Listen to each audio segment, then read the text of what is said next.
कामठी के लोगों ने फुटबॉल मैदान, ईदगाह और मेट्रो की मांग की है। नागपुर के पास कामठी शहर के लगभग हर निवासी के खून में फुटबॉल दौड़ रहा है। इसमें कोई आश्चर्य की बात नहीं है कि कामठी में मुसलमानों के लिए एक भव्य फुटबॉल स्टेडियम प्राथमिकता में सबसे ऊपर है, जो रामटेक संसदीय क्षेत्र में है।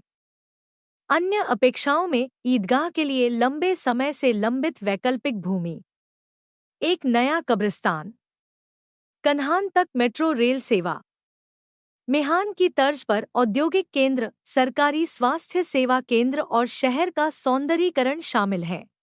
कामठी के निवासी मज़ाहिर अनवर ने कहा कि कामठी शहर के युवाओं के लिए रोजगार पैदा करने के लिए एक मिनी एमआईडीसी स्थापित किया जाना चाहिए।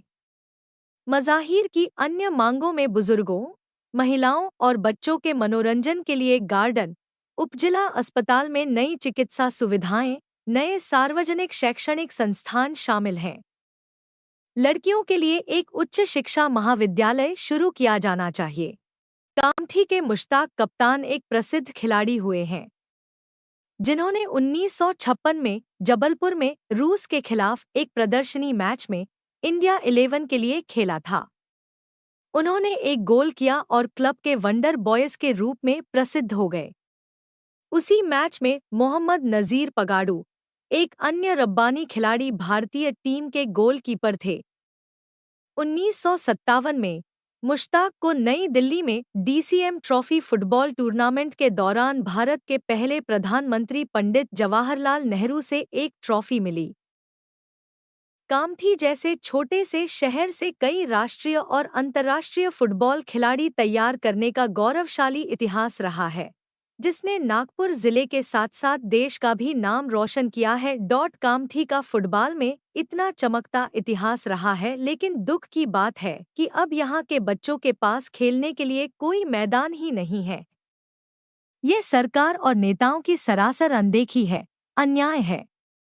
वो खिलाड़ियों ने खेलते हुए भी ये नहीं सोचा होगा, किंतु संभवतः सरकार और नेताओं ने खिलाड़ियों के नाम में उनका धर्म खोजकर इतने सालों तक अनदेखा करते रहे हैं।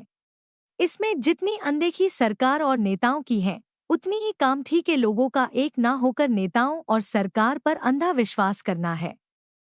याद रखिए, अगर आज हम हमारे बच्चों को मोबाइल की काली दुनिया से निकालकर मैदान में खेलता देखना चाहते हैं, तो आज ही एक होकर कोशिश भी करनी पड़ेगी। सरकार से बार बार डिमांड करना पड़ेगा और इलेक्शन में वोट ना देने की बात सामने रखनी होगी। ये बात समझिए भाइयों, एक होकर और इस पर बार बार मीटिंग रखकर ही हम कुछ बदलाव ला सकते हैं। सभी से बात करें। ये हमारे आने वाले कल के लिए बेहद जरूरी है।